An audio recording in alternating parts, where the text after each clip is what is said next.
Hey guys, it's Christian here back from CNH Small Engineering for another informative review video. There's one thing I should mention first and before I make this video. It's a bit windy out here today, so I apologize if you do hear any background wind noise, so I can't do anything about that. It's been getting cold and warm here the past couple of days, and we have a bit of wind out here today, so I just want to apologize beforehand that we do have a bit of wind out here, so just want to let you know about that. So what I got today is a review for a custom machine here. We got this about 8 months ago, and the customer for whatever reason did not want it repaired. It was probably mainly due to the cost of the actual repair itself.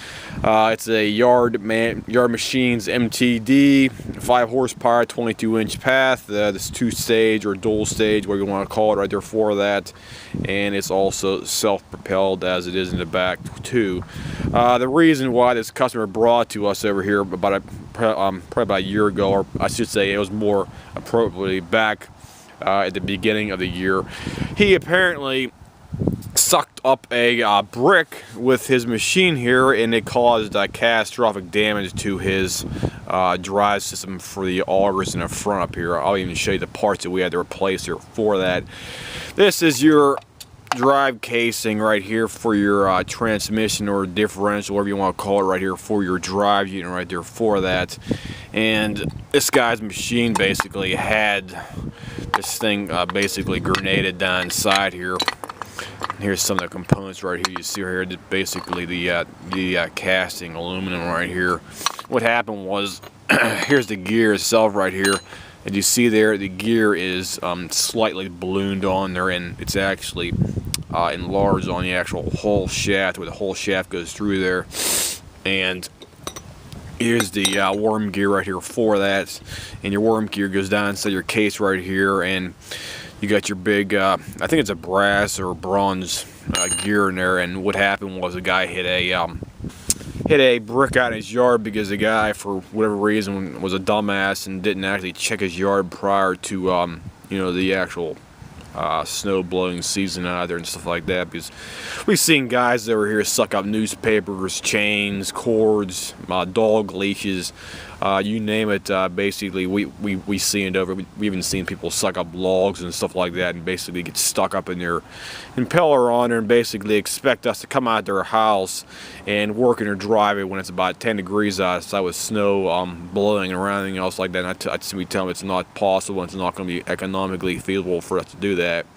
And the other thing is the guy actually putting on OEM, I basically call them brake pins or shear bolts, whatever you want to call them right there for that. And he put the wrong type in there. He actually put regular, I guess they were steel bolts in there. And these things have to have very thin aluminum ones, or very thin. Sometimes I see people put cotter pins in these things out there. You have to put something that's extremely weak in there, because if you put a hardened bolt or some kind of steel hardened bolt in there, it'll basically cause your transmission to basically grenade itself right there for that. And you do not ever want to do that, even though you might try to save a few bucks because you might have lost your pins out there for that. So always remember, do not ever put steel hardened bolts in your two shafts, your left side and your right side of the actual auger assembly right there for that. Okay, we'll move on to the back portion of the machine here. It has the classic Tecumseh 5 horsepower Snow King engine on this one here as well too. It also has the where's it at here? There we go. Let me get a better picture down here for you. And it has the optional electric start as well too. These things are a option on the machine. Most people do like having that option. However, if you leave this machine sit in a very humid environment for a few years, the actual gear on the starter gear might basically freeze up on a shaft on it, and might not want to engage properly for that. So always store these machines in a relatively dry environment out there for that. So let me show you another portion of the engine in the back here. There we go, there's the back of the engine, the primer bulb, and your manual recoil starters unit as well too.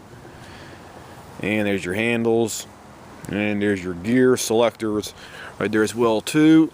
There you go, guys. And there's your model number and the serial number down there as well too. This is a 31B-611D352. It has a safety standard 1995, even though I believe this is a late 90s specific model right here for that. So that's what it is. And this is also, I believe, it's a adjustable carburetor too. Let me just double check that for that as well. I think it is. Let me just double check it here. Sorry, guys. Yep, it's adjustable carburetor. It is the, let me get the clean thing off here for that. There we go. It's an HSSK 50. So it's the horizontal medium Snow King engine right there for that. So that's basically what they recommend for most of these snowblowers out there for that. It's basically the mid-range snowblower engine. You have the smaller engines, which are like the 3 horsepower, 2 strokes out there and stuff like that. And this is actually the medium duty for a medium style frame here for this machine. So let me get this thing started up here for you guys. You can see what it looks like and how it runs whenever it's in good shape.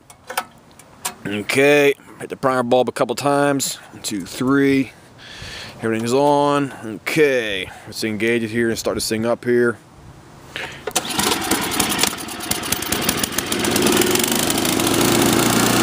And there you go. Starts up on 1 pull out there. Doesn't have any smoking or knocking or anything else like that. Let me engage it here.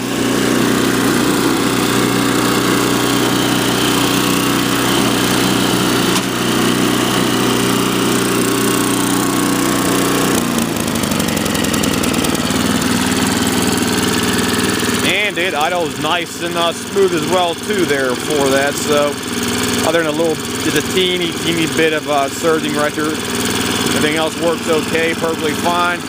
Let's then get a picture of the auger assembly spinning underneath it for you. There it is.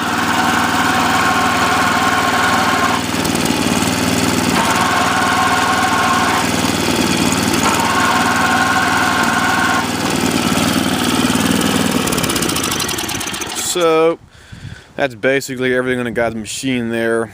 Everything we did on here was the carburetor had to be completely overhauled, rebuilt, new fuel bowl on the bottom of it, new primer bulb, new spark plug. Basically the engine needed to be tuned up on there. It needed a new belt guard cover down there as well too for that. I think I need new belts as well. I think we put new belts on here back in March or April as a means to get some of the parts ready. And we also put the new transmission shaft assembly, or basically your just drive assembly here for your front auger on there. Those drive assembly, they're about $140, $135, $140 plus shipping and handling and tax. They're not cheap, so please do not run over anything out in your snow or out in your yard when you're snow blowing out there for that. Your sidewalks, your driveway, whatever out there. Just be mindful before you go out there and clean out your property out there, because I always make sure I tell people up front, and we even put on your warning statement, your yard or your sidewalk, wherever you actually use your machine out there, it needs to be checked prior to being used, like in November, December, January, February, whatever time you actually use your machine. So always be mindful of where you actually use your machine, because our warranty over here only covers issues with the actual craftsmanship and the installation. It doesn't cover people being incompetent out there and trying to just clean up their driveway and running over anything and everything out there on their property. So if anybody has any comments, questions, whatnot, just feel free to leave me a message here, and I'll try to answer any questions you guys have as quickly as possible. I'll see you guys. Have a nice day.